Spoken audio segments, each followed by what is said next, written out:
Okay, good morning, everyone. Let's get started. So first of all, I'm sorry for the inconvenience. And now I'm completely back to normal. So I'm happy to be back to the classroom again.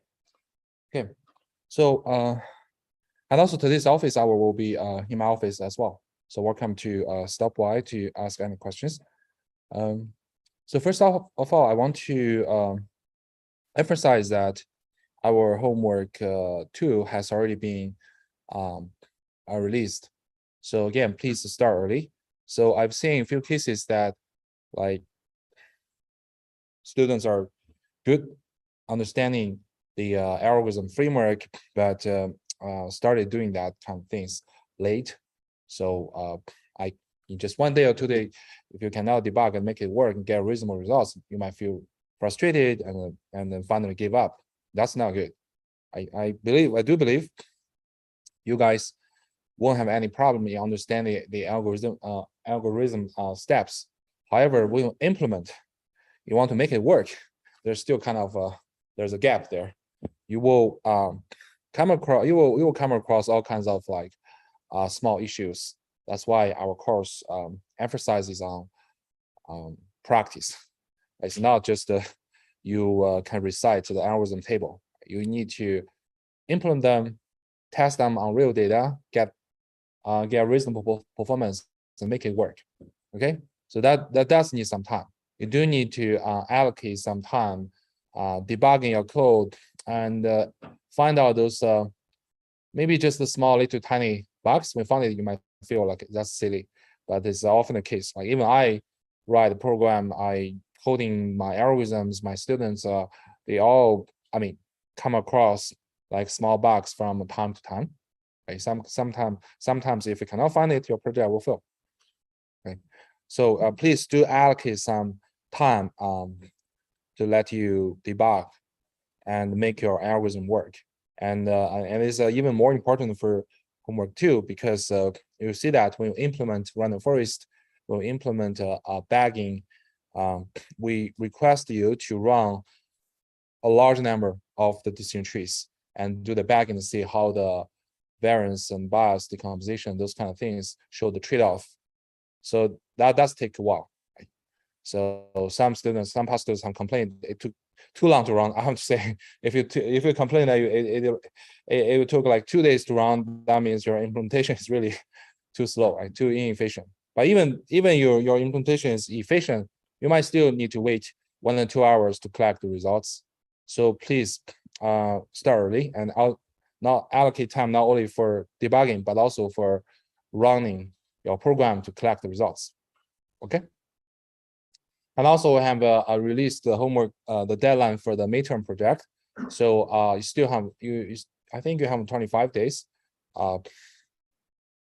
to submit your midterm project report. So regarding the requirement for midterm project report, I'll ask you to review the course webpage. It's not too much, but you couldn't say, okay, just collect the data or just submit 2 dummy submissions. After all, our Kaggle computation tasks have been open for more than 1 month. So you should already try a few, right, to get some sense and have some plan to further improve your solutions. Okay. Okay. So let us continue with the least mean square regression.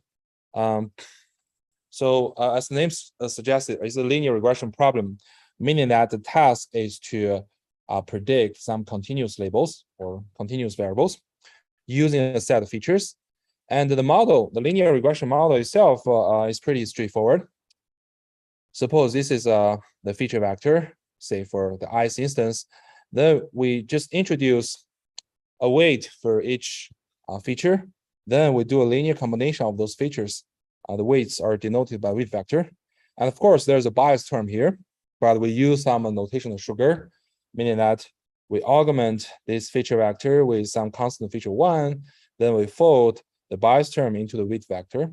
Okay. So this weight vector actually contains both the feature weights and also the bias term. And correspondingly, this feature vector is augmented with some constant 1. Right? It's just a notational, for notational convenience. Then the training of a linear regression model essentially is to minimize some cost function or loss function. Right? So we define a cost or penalty of your prediction as the difference between the ground truth output and your prediction score. Right? The prediction score essentially is just the inner product between the weight vector and the feature vector. Right? So the larger the difference between from the ground truth, the more cost you will pay for that, or the more penalty you should bear. Right? So our goal is that we want to find out a set of we want to find out the optimal weight vector, which you use it to make predictions over the training examples. The total cost will be as small as possible. Right? So that leads to our definition of this mean square loss. Right? So we take the square of the loss in predicting each example and add them together. We put a factor half here just for convenience, nothing else.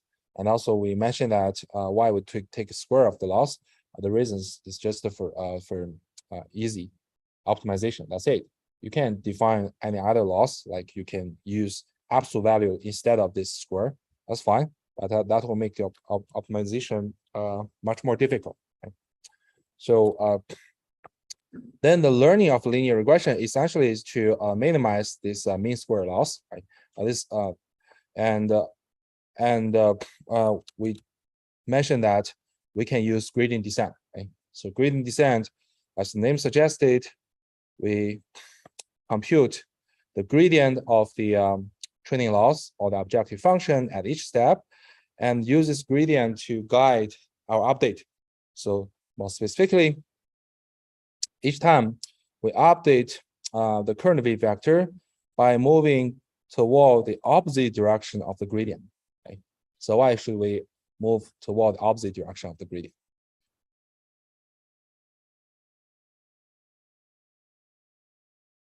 Right? Yeah, exactly. Right? Because our goal is to minimize our objective function. Right? And the gradient always indicates the direction to increase the function. Right? You want to minimize it, you have to move along the opposite direction of the gradient.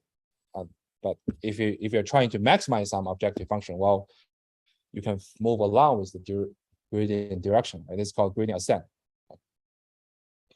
And here we have I discussed the typical behavior of gradient descent. You starting from some initial weight vector, you calculate gradient, and then you move, you update the weight vector along with the opposite direction of the gradient.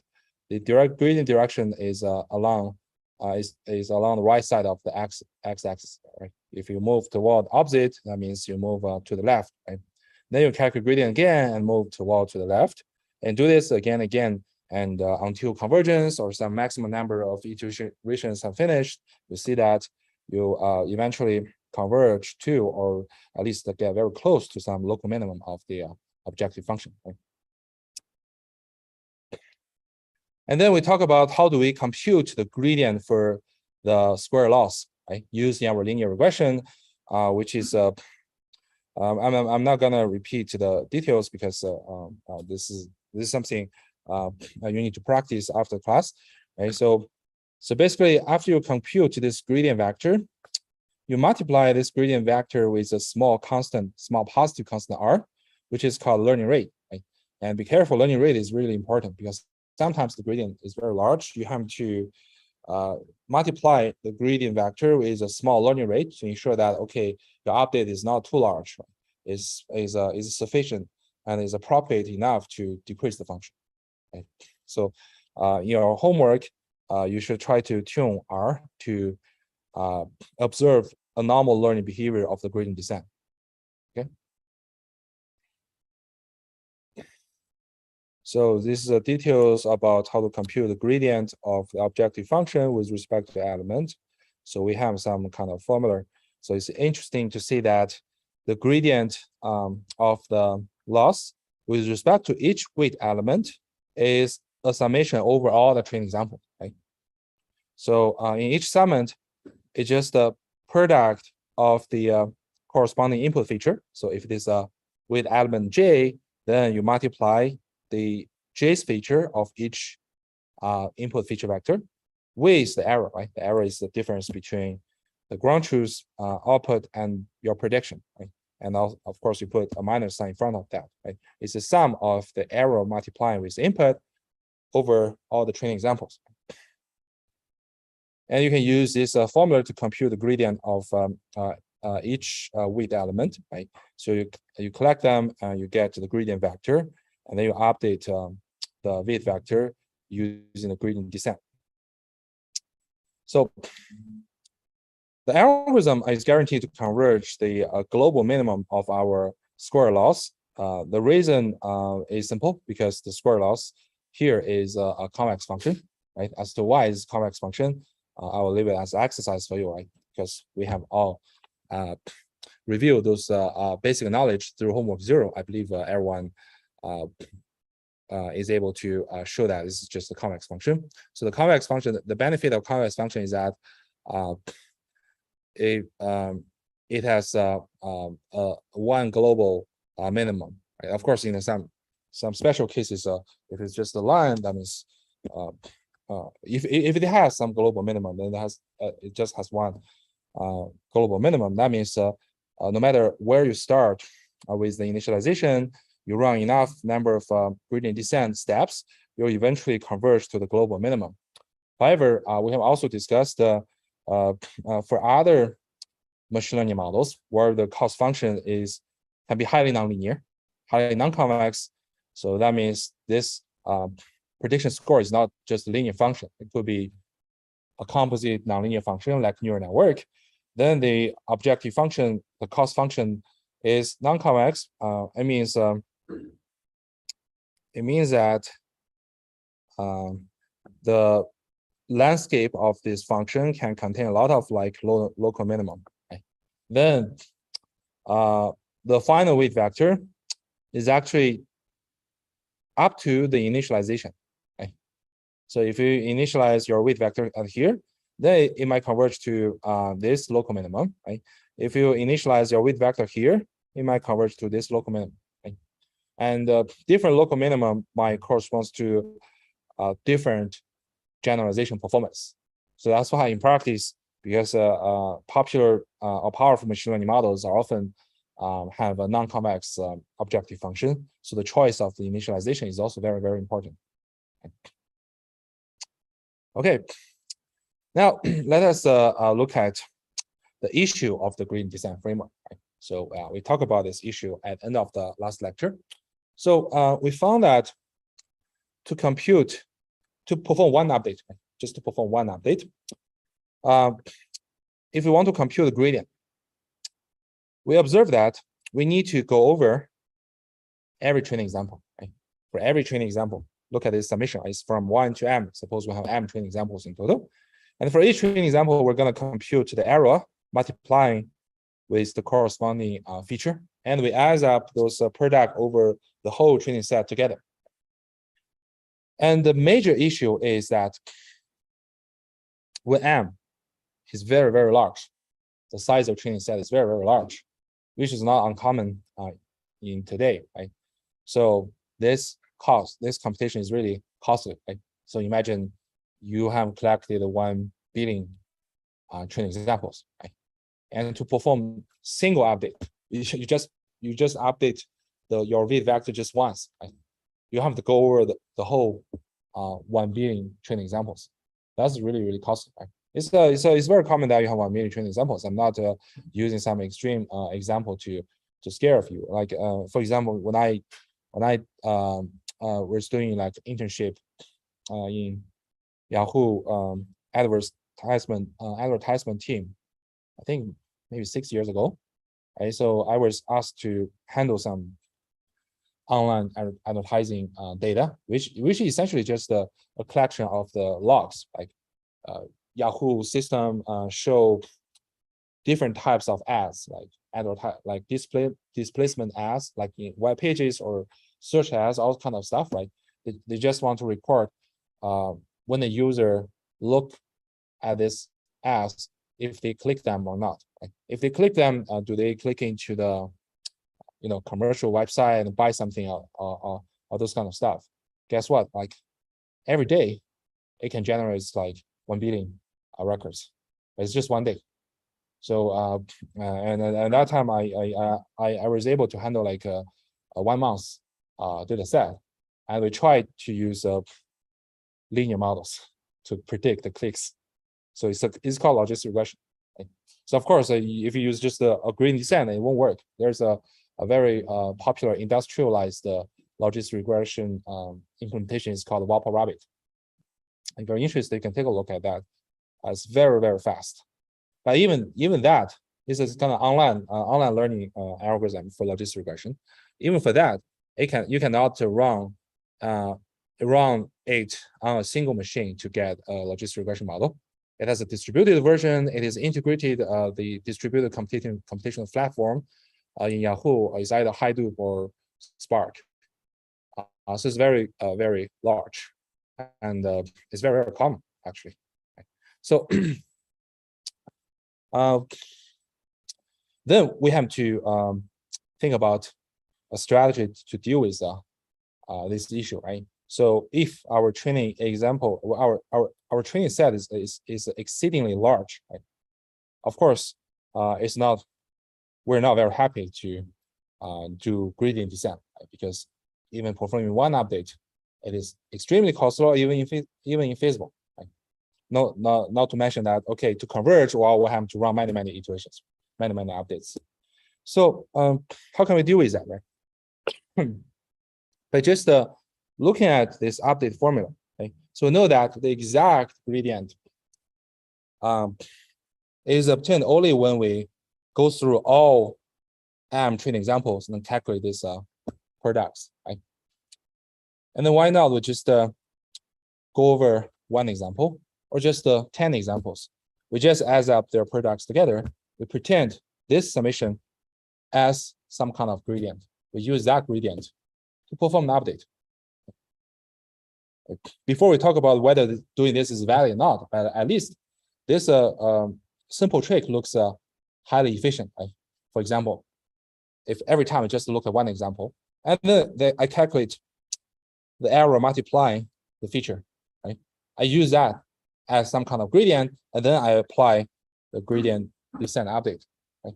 So at least this will be much more efficient than the standard gradient descent. Right? So the good thing is that doing this kind of update is valid, and this counterpart, like you just go through one example or just go through 10 examples, then compute the summation of error multiplying the features. This is called stochastic gradient. It's not exact gradient, but it's called stochastic gradient.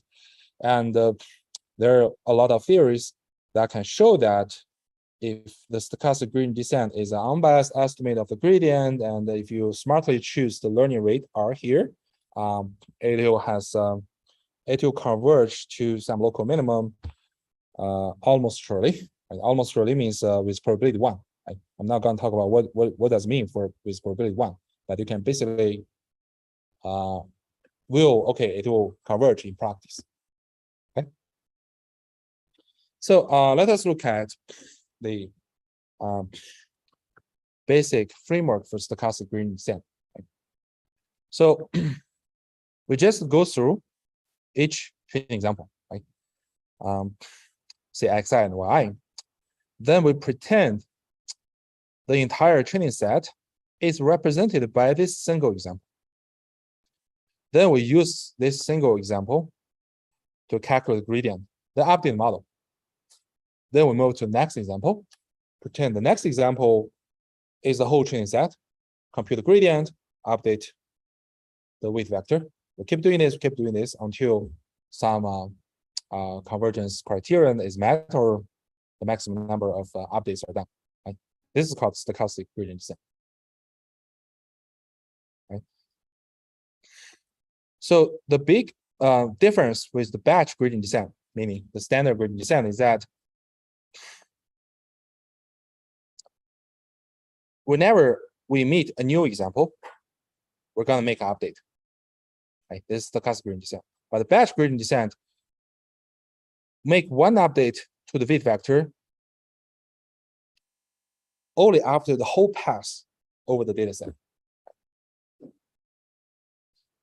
So like you have 1 million training examples, and you go through all 1 million training examples, you perform one update. That is the gradient descent. However, if you use stochastic gradient descent, we go through every example, we perform one update. So once you have gone through 1 million training examples, you have updated your model for 1 million times. Okay? So the update itself is much more frequent and much more efficient than the standard gradient descent. Right?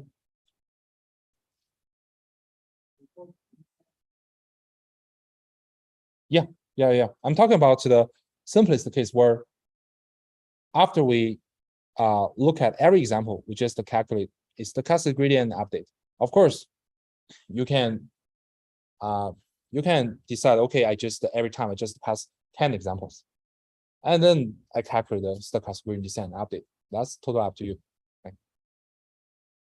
Okay, I want to ask before we proceed to the detailed algorithm framework, I want to ask everyone: is there anyone comfortable with this strategy or clear about this strategy? Okay, great. So now let us look at the framework, like stochastic gradient descent. So the very first step is the same as the standard gradient descent, where we have to initialize the weight vector, and then we go through a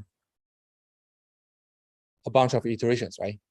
Iteration 0, 1, 2, 3, 4 until the maximum number of iterations are down, or the error below, training error below some threshold, right? Is the definition of the stopping criterion is quite flexible.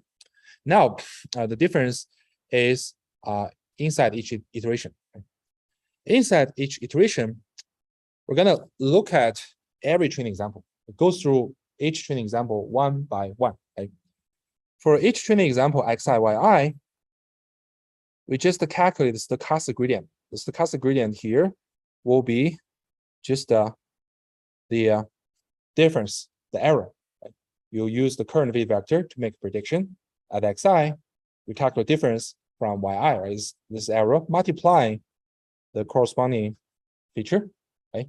So remember, the exact gradient will have to add up all these products over the whole training set, right? But right now, we just calculate this product for one training example, right?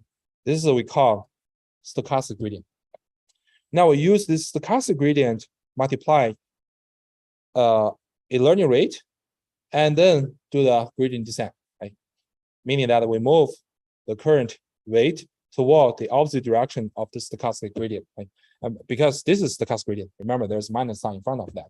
And we move toward negative, meaning that we have to subtract. We have to minus this gradient, right? So you have two negatives, it turns to be positive. That's where we have this updating rule. Right? So update each weight following the negative direction, a negative stochastic gradient direction. This is called a stochastic gradient descent. Right? And then we finish the update for the current example xi, yi. Now we'll look at the next example, say xi plus 1, y plus 1.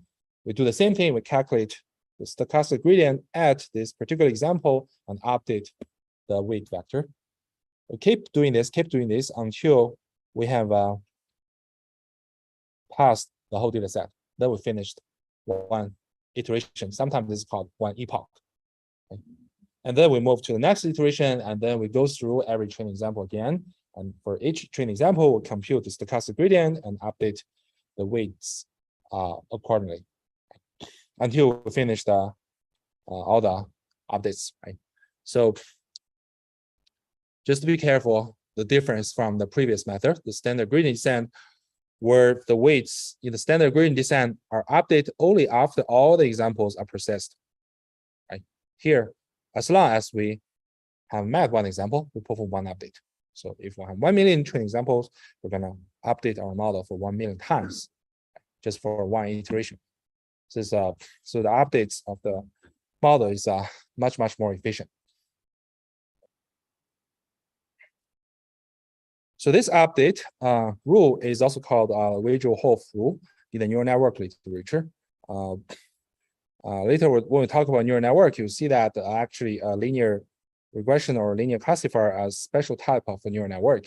And this is stochastic update rule are discovered by some neural network people, but later the optimization people analyzed this kind of update and give some kind of general stochastic optimization framework. So now I ask, is there any question regarding this algorithm framework? Everyone is comfortable with that? Okay, great. So when shall we use the stochastic gradient descent? Like when the training set is very large, then people much more prefer the online or stochastic gradient, stochastic algorithms. Why? That's just because the model updates are much more efficient. And someone may question that although the stochastic gradient descent updates are much more frequent, but remember the gradient, the gradient used update is not the true gradient, right? It's kind of a stochastic gradient. It's kind of random approximation of the gradient. So that means each update is of low quality, right? So you might worry about, okay, is like many low quality cheap updates will be better than just a few high quality but expensive updates. So this is actually a good trade-off. I mean, it depends on what type of the problems you want to address. Right? For big data problems or big data models, our experience is that using efficient stochastic gradient descent is often better than just using exact yet very expensive gradient descent. Right? There are a lot of like experimental results and rules of thumb showing that. However, if your data set is just a small or just in a middle size, right? So then you might find, okay, stochastic gradient descent might not be as good as gradient descent. Right?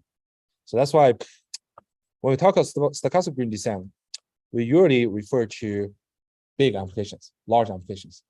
That is the most favorable scenarios where we apply stochastic gradient descent.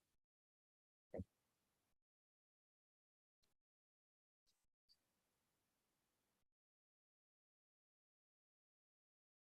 Yes.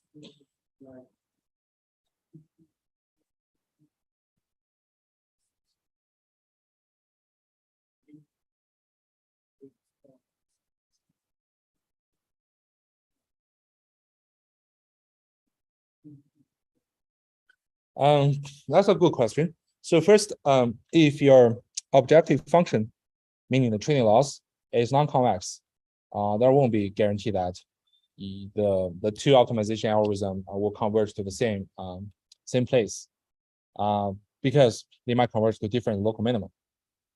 Even they start with the same location. Why? Because the stochastic gradient descent, you can realize it's kind of like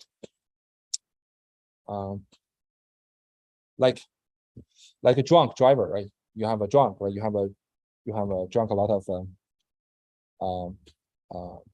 say wines or whatever, a vodka, right?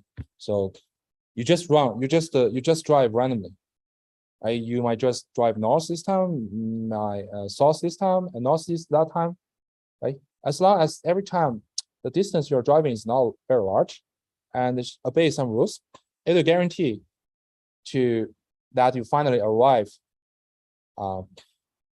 one house of your, maybe you have 10 horses, right? You have 10 houses, right? You arrive at 10, you arrive at one house. It will guarantee on that. However, if you use the gradient descent, or mean that, okay, you're clear in your mind, you just keep a deterministic direction and move to see the second house. Okay. And as to why the stochastic gradient descent can guarantee the convergence, there's a set of beautiful theories based on series analysis, and as long as you have good solid background in calculus, it won't be hard to understand the proof, but it's beyond scope of our class. Any other question regarding stochastic gradient descent?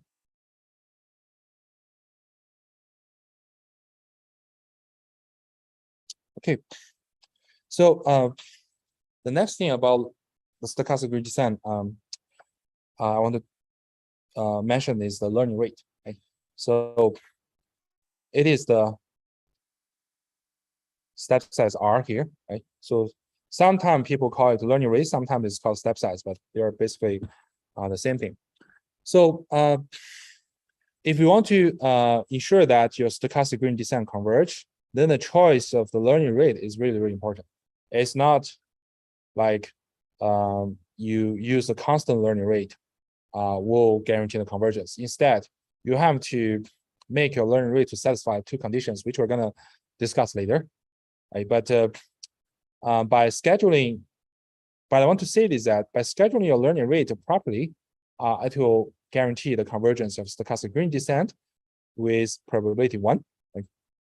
And right now, there have been developed a lot of step size schedule method, right, or learning rate schedule method, and most of state-of-art methods are based is called momentum-based approach.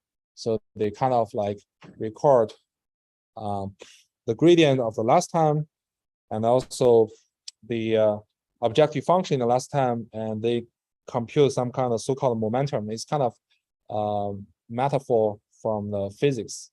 Right? They want to memorize momentum to update your parameters as large as possible, so that you can expect it converge faster. There are a lot of methods to design the momentum. And also, choosing a better starting point can also have an impact. As we mentioned, if your training loss is non-convex, well, different starting point might lead to different local minimum you'll finally arrive at. Right?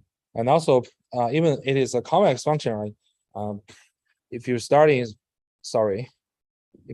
some point which is close to the minimum, you will converge faster, right? If you start at some point which is far away from the minimum, it will take a much longer training time. Right? Okay. In a nutshell, gradient descent and its stochastic version are very simple algorithm. Right? And that's why we just talk about these two algorithms. We're not talking about like quasi-Newton methods, interior methods, and a lot of like optimization tricks. Right? Because almost all the algorithms we'll learn in this class can be traced back to the gradient descent algorithms. Right? Either you use exact gradient or you use a stochastic gradient. Right? So this is our really, really fundamental. And also you found that in practically the most useful is just the stochastic gradient descent in the modern machine learning framework. So if you take optimization class, you might have to learn like 10 algorithms or 20 algorithms. But honestly, the most widely used approach is simply gradient descent or stochastic gradient descent. So it's very useful in practice. Okay, so we have finished the discussion about linear regression. To summarize, the goal of linear regression is to predict a real value output using the feature representation of the input. And the key assumption of the linear regression is that the output can be represented by a linear function of the inputs. So how do we learn the linear regression model? We just minimize a total cost on the training data. Okay? We can apply the gradient descent or stochastic gradient descent framework to find the best weight vector. Okay? But here I want to point out that for the linear regression, for the least square objective, the optimal weight vector actually can be computed directly by framing this problem as a matrix problem. Okay. So I'm just to give a brief reformulation of the objective function. If we just place all the feature input feature vector together, you get a matrix. Okay.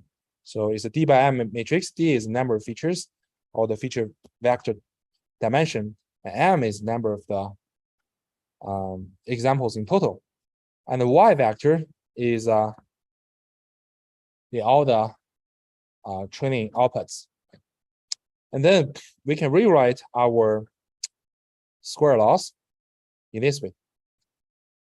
So X transpose W, W is the weight vector. X transpose W essentially give you the prediction of the linear regression of every training example. So this is essentially an M by 1 prediction vector.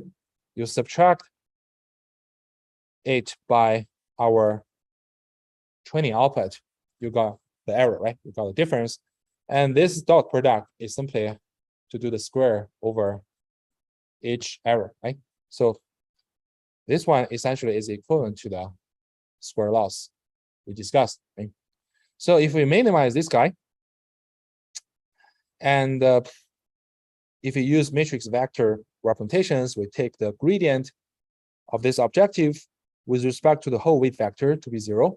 You got an equality, right? To solve that equality, you directly obtain the optimal weight vector of this form. So I will leave it as an exercise for you to prove that. Okay? And in your homework, you will be asked to implement this as well. Right? Once you have derived this guy, and you can try to just form all the training inputs into the input matrix X and training outputs as vector Y. You can just use NumPy library, SciPy library to compute the optimal weight vector. You can do a comparison with the weight vector you learn by gradient descent or the stochastic gradient descent and see how much difference they are. And ideally, they should be the same. Right? Of course, due to some numerical issues, there will be some tiny difference, but it won't be very large. Okay, any questions so far?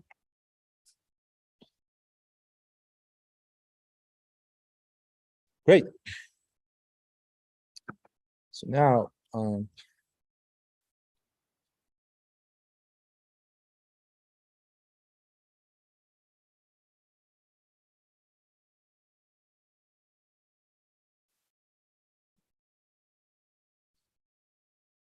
we'll talk about our first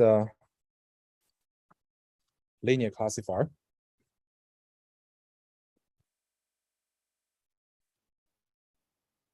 Perception. So as we mentioned, right, we first talk about linear regression because we only have one linear regression model, one linear algorithm called least mean square. Right? And then we'll proceed to linear classifiers. And for linear classifiers, there are a bunch of algorithms we want to study. Right? We'll start from the most simple and classical algorithms called perception. Then we'll move to the well-known support vector machines. Right? And then we'll move to several Bayesian version of the linear classifiers, like naive Bayes and just regression. So here's our outline. Right? We're gonna first introduce perception algorithm, which is really, really straightforward. It's really simple, but very, very intuitive.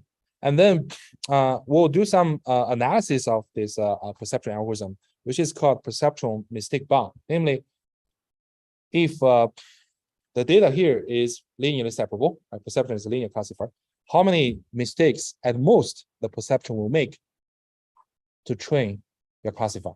Okay? And then you will see how efficient perceptron is. Okay? And then we'll talk about in practice how do we make our perception more reliable and more accurate. So we're going to introduce several variants of perceptron. Okay, so first, let us talk about perceptron algorithm. Right? So let us recall the definition of linear classifiers. So we assume our input consists of n-dimensional feature vectors. Right? And the output, here we still focus on the binary classification problem. That means the output is either -1 or 1. So as we mentioned, another name of linear classifier is called linear threshold units. You can view it's just from the neural network literature. It classifies an example X using the following rule. So first, we're going to compute a classification score. Right? We mentioned that this is essentially a dot product between your weight vector, your feature vector, plus a bias term B. Right? Again, we can use the notation of sugar. Right? We fold bias B into the weight vector, augment the feature vector with constant 1, so we can write the score as simply the inner product between the augmented weight vector and augmented feature vector. Okay? And then we look at the sign of the score. Right? So if the sign, if the score is non-negative, that means the sign is 1, then we predict the label is 1. Otherwise, we predict the label as -1. So this is a nice graph representation of linear classifier. Right? So we can view like each input feature as a node, right? And also we have a constant feature 1, right? So we collect or we aggregate all those input features and constant 1 into an intermediate node. This intermediate node is actually representing the prediction score, a classification score, right? So how can we do that? The connection between every input feature and this intermediate node, we attach a weight. So all those weights together, it means that to compute this intermediate node, we multiply each incoming feature with the weight on the edge connecting to this node, right? And we add them together across all the edges. We get this intermediate node, right? This prediction score. Then we feed the prediction score to a sign function, right? And to determine our final label. Right? So you will see the similar representation of the neural network later. So we'll get used to use this type of graph to represent how we compute the values of each neurons in the neural network and aggregate them together, and finally you make the prediction. Okay, we also discussed the geometry of linear classifier. So we can represent the classification boundary by an equality, which is the classification score is 0, because the classification score itself is a linear function. So the equality that the score is 0 actually represents either a line or hyperplane. And the weight vector W1, W2 here can be showing that it is always orthogonal to the hyperplane. Okay? So from this boundary, we can see that all the points on the right side, meaning that their vector representations has an angle to the weight vector less than 90 degrees, will be classified as a positive example. Okay? Otherwise, it will be classified as negative example. Okay? And also, one important insight about linear classifier is that we only care about sign, not the magnitude. Meaning that, okay, you can still be W1, W2 by arbitrary large, arbitrary small, you multiply them with a positive constant, it won't change the position of the classification boundary. Right? It won't change the classification result for every possible instance in an instance space. Okay. So any question regarding the definition, I'm just to repeat. I just repeated what we have discussed before.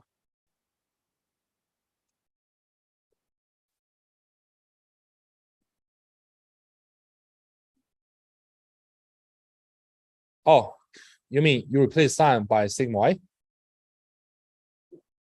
Yeah, that's a very good question. If you replace sign by the sigma y, and then it becomes a probability linear classifier, which is called logistic regression. We're going to discuss later in this semester. But here, let us assume, okay, we're doing some hard classification. So you just look at the score.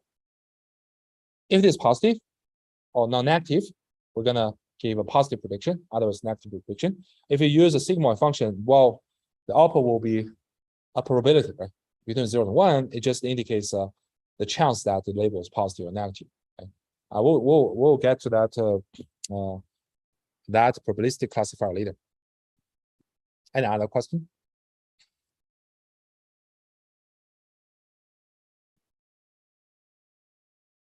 Okay, so now let's look at perception. Perception is was invented about half a century ago. Right? No, it's more than half a century. Right? So the pioneer paper is published by Dr. Rosenblatt. Right, this is a paper. So you can see that it's published in some psychology journal. Its invention actually has attracted a lot of attentions. So it makes people at that time believe that artificial intelligence will be realized soon. Right? So if you look at the journals in the New York Times or some news papers, people are really optimistic about the artificial intelligence implemented based on perception. Right? So this is, turns out to be a hype. So it's nothing different from the hype of the artificial intelligence today. Right? So today people are still believing artificial intelligence will become the true intelligence very soon. Right? But honestly, I don't agree with that because 70 years ago, people have already believed that, right? And this is completely not true. Okay, so here's the brief summary of the perception algorithm. It was proposed by Dr. Rosenblatt in 1985. It's a very classical old algorithm. So the goal is not about artificial intelligence at all. The goal is just to find a separating hyperplane, meaning that, okay, I got a data set, right? Some of those examples in data set are positive, some of them are negative, and we assume that this data set is linear separable. Then perception just tells you how to find out a hyperplane which separates out the positive and negative examples. That's it. So the perception algorithm, in essence, is an online algorithm. So you see that the update is similar to the stochastic gradient descent. So it processes one example at a time. Okay? And you see that, interestingly, it's a mystic-driven algorithm. We'll get to that point later. And the several variants exist for perception, and we'll discuss briefly towards the end. Okay. So what is the perception algorithm framework? Let's go over that. So we assume our input is a sequence of training examples, meaning pairs of the input feature vectors and the labels, right? X1, Y1, X2, Y2, and so on. Right?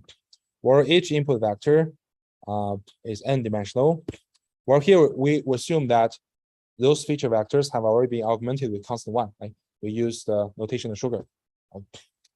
And yi is either -1 or 1. So that means our classification score is simply the inner product between our augmented weight vector and the augmented feature vector. So here is how perception algorithm running. Right? We first initialize our weight vector with all 0. We initialize our weight vector with 0. Then we go over every training example, xi, yi. We use the current weight vector to make prediction. Right? So means we just compute the prediction score and look at the sum. Then we look at if our prediction is the same as the ground truth. If your prediction is correct, then you do nothing. You just move to the next example. We only update our weight vector when your prediction for xi, yi is wrong. How can we update? This is a simple rule, right? So we add the current weight vector wt by the ground truth label yi times the input vector xi, then times a learning rate r. Okay. We add it to the current weight vector, we get the updated weight vector. Now we move to the next training example and use the current weight vector to make prediction and say if the prediction is correct or not. If it is correct, you do nothing. If it's wrong, you follow the same rule to update the weight vector. You do this again, and until convergence or some maximum number of iterations have been done. Okay. Of course, you can repeat going through the whole training set multiple times. It's totally up to your choice. And after all those updates are done, you can return the final weight vector. And here, I want to emphasize again, we use the notation sugar. That means we fold the bias term b into the weight vector, and all the all the input vector x has been augmented with constant 1.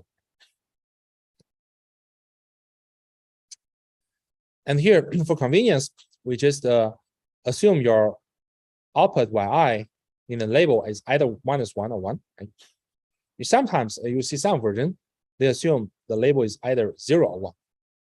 So now I want to ask, if your label is 0 or 1, how are you going to modify this algorithm? You cannot directly multiply yi with xi, right? Because if yi is 0, you're doing nothing, right? Now suppose your y could be 0 and 1. How do you modify this algorithm to ensure effective update?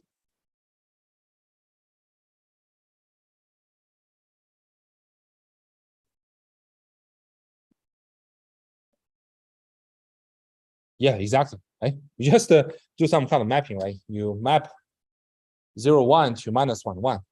Okay? A simple mapping would be just the 2 yi subtracted by 1. Okay.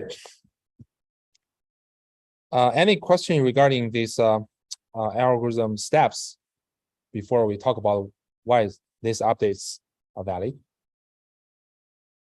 Everyone feel comfortable with that? It's just some kind of update.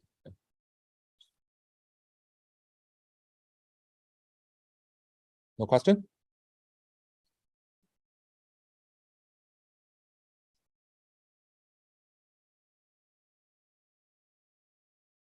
Yeah, that's the point we're gonna talk about in a minute.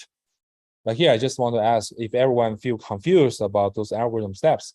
I feel this is kind of straightforward, but in case that someone feel okay, I don't know really how to write a Python code to implement this, let me know.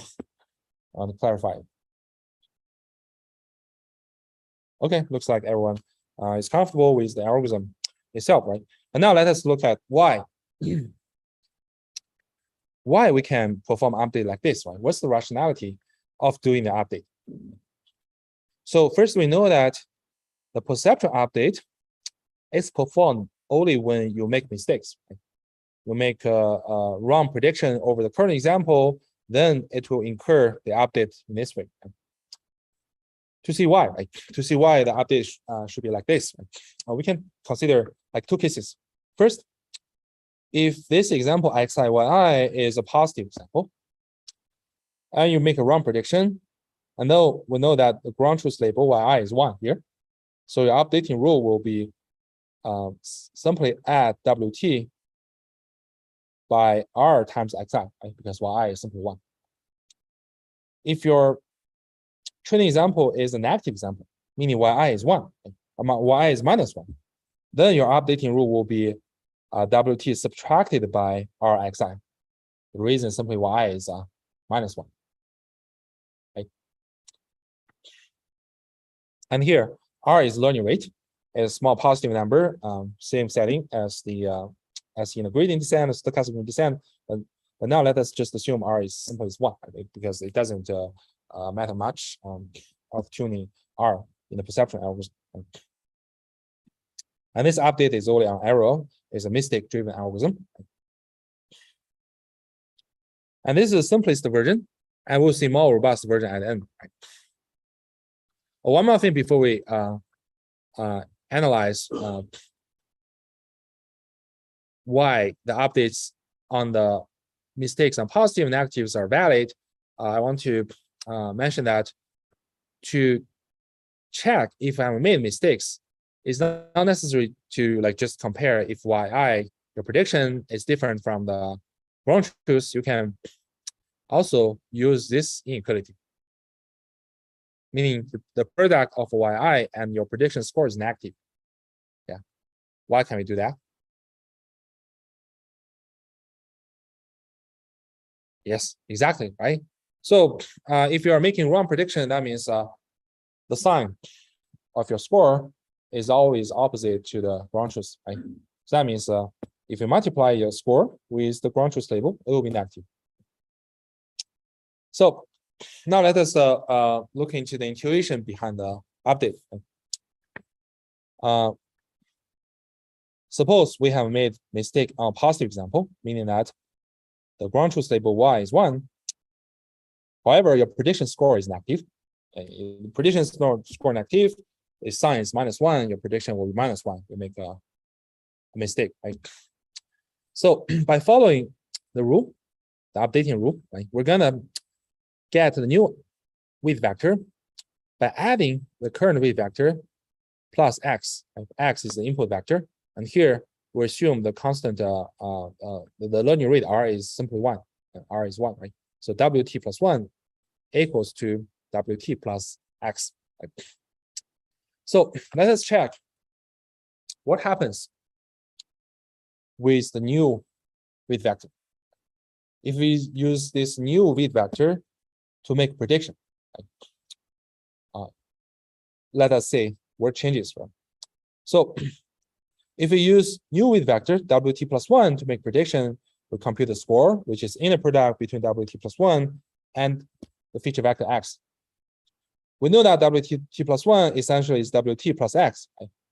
And then we do the inner product with x, and now we just expand this term. We get, okay, the new prediction score is the old prediction score here, plus the inner product between x and x. So first, x transpose x is non-negative, right? It's positive. A vector, it does inner product with itself will always be a non-negative. Right? That means after the update, right, the new score will be bigger than the previous score.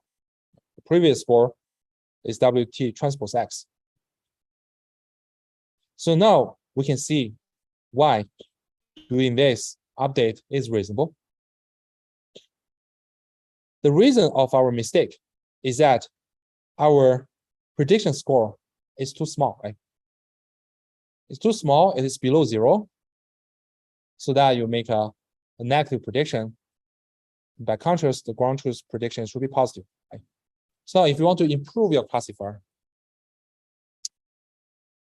at the prediction on the current example, you're going to increase the prediction score, right? So you can see that after we apply the update of the perceptron, right, we indeed increase the prediction score, isn't it? Right? So you can see that the new score after we update is the old score plus some positive number. Right? We actually increase the score, right? If after increase the old score enough, the new score say it is above 0, then you make a correct prediction, right? Because your prediction will be positive, will be the same as the ground truth.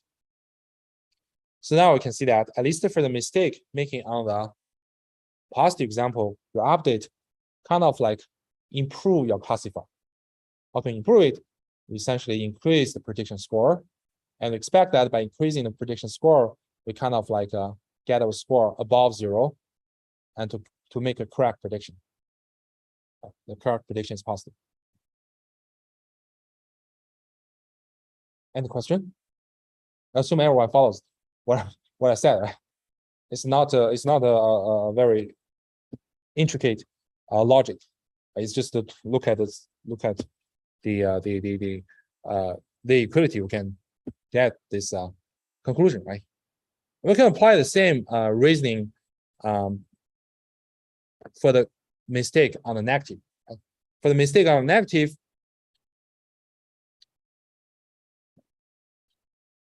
this one. For the mistake on the negative, right? That means the ground truth will be a -1, but your prediction score is too big, right? It's positive. It's above 0, so that means your prediction is positive. That's why you make a mistake. That means if we want to correct our mistake, we want to reduce the prediction score. So we can check if our perception update can help us to reduce the prediction score. Right? This is a pretty straightforward to check, right? Following the rule here, the new weight vector will be the current weight vector subtract by the weight vector x. Right? Now, if you compute the prediction score with the new weight vector, updated weight vector, it will be the old prediction score subtracted by this x transpose x. Right? And again, because this guy is non-negative, that means the updated prediction score is smaller than the previous prediction score. So the score get decreased. Right? So score get decreases, that means we're trying to correct our mistake. We decrease our score if lucky enough, our decreased score below 0, then our prediction will be -1 will be which will be the same as the ground truth. So follow the same kind of logic. Now we can see this kind of updates are not blind. It's actually quite intuitive and reasonable. Yeah, if you don't follow what I talk about, just after class, you can take a look at the slides and do this by yourself. You'll see that it's pretty intuitive. So now I want to give some geometry interpretation of the perception update so that it will be even more intuitive. Right? So suppose this is our current weight vector. Right? So remember the weight vector is orthogonal to the classification boundary. Right? So this is a direction of weight vector. Right? Now, suppose this is our data. Right? This is a positive example. And using the current weight vector, we'll obviously make a wrong prediction. Why? And tell me from this figure, using WO to make prediction, will give a wrong prediction.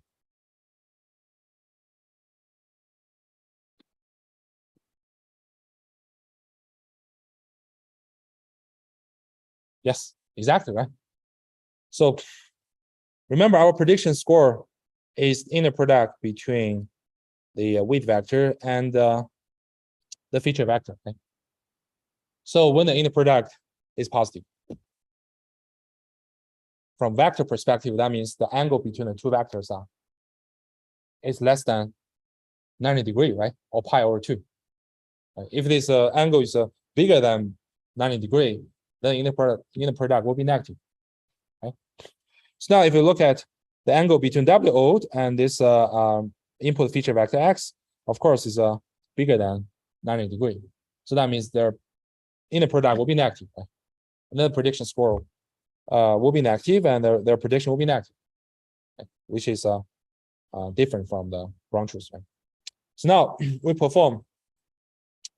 we made a mistake on positive example, then we'll perform the perception update. The perception update will be adding the current weight vector, adding x, the input feature vector, to the current weight vector.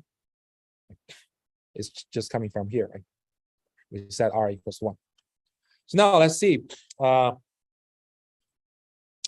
After adding x to w, where is the with vector?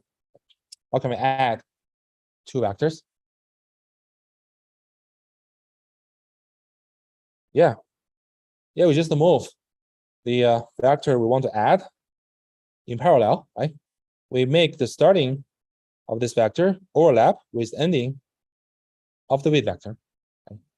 Now we just connect the starting of w with end of x. Okay. That's our new with vector. Okay. That's just the vector addition. So now we get our new with vector, and it's along this direction. And as we know that the new classifier boundary will be orthogonal to the new with vector, so the boundary changes like this. Okay. So now, what is our prediction on x? It will be 1, right? Why? Because the angle between the new with vector and the feature vector is less than 90 degrees. So their inner product will be positive. So the prediction will be 1, right? Now we have corrected our mistake, right? Our prediction now is right. Right? Any question? Okay. So let us look at another example, right? Where we have made a mistake on the active example. So again, this is our WO, right? This is the direction of with vector. And this is our input feature vector, which is an active example. Okay. However, the angle between the WO and the x is less than 90 degrees. That means their inner product will be positive. Right? The prediction score is positive. The sign will be 1. So the prediction made by WO will be positive 1. Right? And of course, we have made a mistake in prediction. Right? Now we follow the perceptron rule to update W. Right? It will be subtract the current W by x. Right? So how can we do vector subtraction?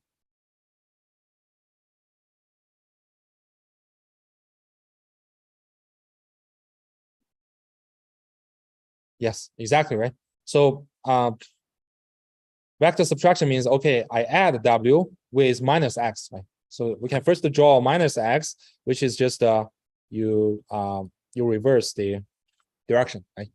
And then you just move in parallel of minus x, right? And to ensure that the starting of minus x overlaps with the end of the W, right?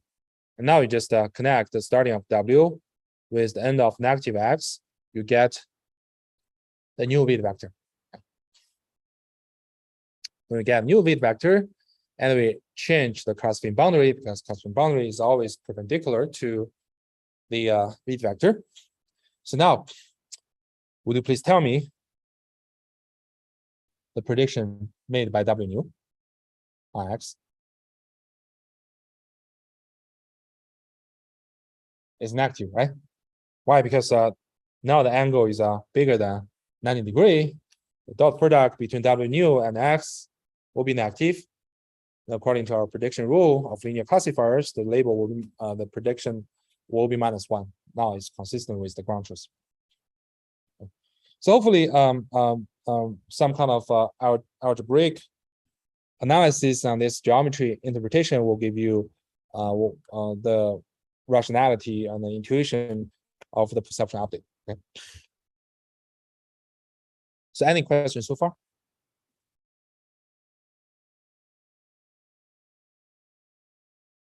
Okay, great.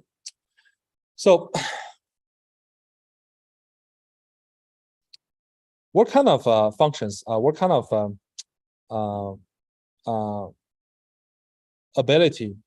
learnability perception has? So obviously perception cannot learn what it cannot represent, right? So that means perception only learn linear functions, right? If you if the data is not linearly separable, it cannot learn, right? And in the pioneer paper written by Minsky and Papert. They have an influential work that demonstrate that perception's representation limitations, meaning that if your data exhibits some kind of parity, which I've discussed before, like XOR, then your perception cannot learn a linear function which can separate the positive examples from negative examples. Right? This is a very influential work. It's kind of like when the perception was invented, people are extremely passionate and optimistic about artificial intelligence. And later, Minsky and his collaborator discovered that, okay, the learnability of perception is so limited, and people's passion just gone for 20 years. And then, in the 1980s, the perception has resurged because of the artificial neural networks. Okay, so we have discussed about the algorithm details about perception, so which is really simple, and really everyone will feel comfortable and easy to implement a perception algorithm. And we discussed why the update of perceptions are reasonable and intuitive. We gave both algebraic analysis and the geometric analysis, and we also talk about the repetitionability of the perceptions and the limitation. Right? So next, we're going to discuss about a little bit theory about perception, right? Which is called perception mystic bound. So I want to know what is the typical learning behavior of perception? Like if the data is linearly separable, what is behavior perception? Right? If the data is not linear perception, of course you can just run it. Right? You might run it forever and ever and it won't converge. But what is the behavior? Right? What is the updated weight vectors? Right? So first, I want to talk about the so-called convergence theorem. Convergence theorem tells that if the data is linear separable, meaning that if there exists a set of weights that are consistent with data, meaning that weights can determine a separating hyperplane, which separate out all the positive examples from negative examples, then the perception algorithm will always converge. It will eventually give you a separating hyperplane. Another theorem is called cycling theorem. So what is cycling theorem? If the training data is not linear separable, right, as we just mentioned, right, then perception algorithm won't converge. And if you just keep running that, right, just keep running that, what you will see, right? You see that the learning algorithm will eventually enter a cyclic loop. It will repeat the same set of weights and again. So it will be an infinite loop to go over the same set of weights again. This is called cycling theorem. So we're not talking about the details about cycling theorem, just to give you a sense. Okay, if the data is not linear separable, what is the behavior of perception if you keep running that? Right? We're mainly interested in the convergence theorem, right? In that, okay, if the data is really linear separable, and how the perception will converge, and how many mistakes or how many updates will perception make to converge? This is something we're gonna focus on. But before we look into the details, we're gonna introduce a very, very important concept called margin. Right? So margin does not only apply to perception; it's actually the critical concept in support vector machines, which we're gonna discuss later. So what is margin? We first introduced the margin as the property for a hyperplane. Right? You can view like, okay, in a two-dimensional space, the hyperplane will be a line, right? In a three-dimensional space, a hyperplane is just a plane. In a high-dimensional space, a hyperplane is just a hyperplane, which separate out, which is kind of partition the whole space into two half spaces. So the margin of a particular hyperplane for a particular data set is the distance between the hyperplane and the data point nearest to it. So basically, when we talk about a hyperplane, a margin of hyperplane, that will be with respect to a particular data set. And also, we're going to assume this hyperplane can linearly separate out the positive examples and negative examples in the data set. Then we can talk about the margin. Otherwise, there won't be a margin. Okay. So, and then the margin is actually the minimum distance from the data points in a data set to the hyperplane. So take this as an example. We know this data set can be linearly separable by this particular hyperplane, right? Now to look at the margin of this hyperplane for this data set, we just compute the distance between every data points in this data set and the hyperplane, right? Then we just look at which one is nearest to the hyperplane. It turns out to be this positive example. Then the distance from this nearest data point to this hyperplane is called margin. So we can view that the margin of this hyperplane indicates the separability of this hyperplane to this data set, right? So the larger the margin of this hyperplane for the data set, that means the more the hyperplane can separate out the two set of examples, right? That means if you have a very large margin, that means even for the nearest example, it's quite far away from the hyperplane. And then we can generalize the concept of margin to the data set. So we can view a linearly separable data set, and we can define the margin for a linearly separable data set, which is the maximum margin possible for that data set using any weight vector. So if we use this data set as well, right? It has like positive examples, negative examples. We know that it's linear separable. You might find like infinite number of the hyperplanes, which separate the positive examples from negative examples. And each hyperplane has a margin for that data set. And then we look at the hyperplane who has the largest margin.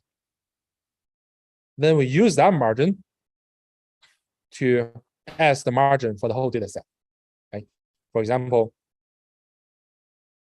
we see that we can find many separating hyperplanes to separate out this black positive examples from negative examples. Right? And then you can find out the one we can view as an optimal hyperplane whose margin for this data set is the largest. Right? Why? Because the nearest example to this hyperplane has the largest distance among all the other separating hyperplane. Then we set this margin as our margin of data set. So you can see that in the second definition of the margin, essentially represents the internal property of the data set. It represents how separable of the positive examples and negative example within this data set. So the larger the margin of the data set, the easier the data set can be separated. It's an intrinsic property of the data set. Okay, any questions so far? Great. Yeah, let's continue on Thursday.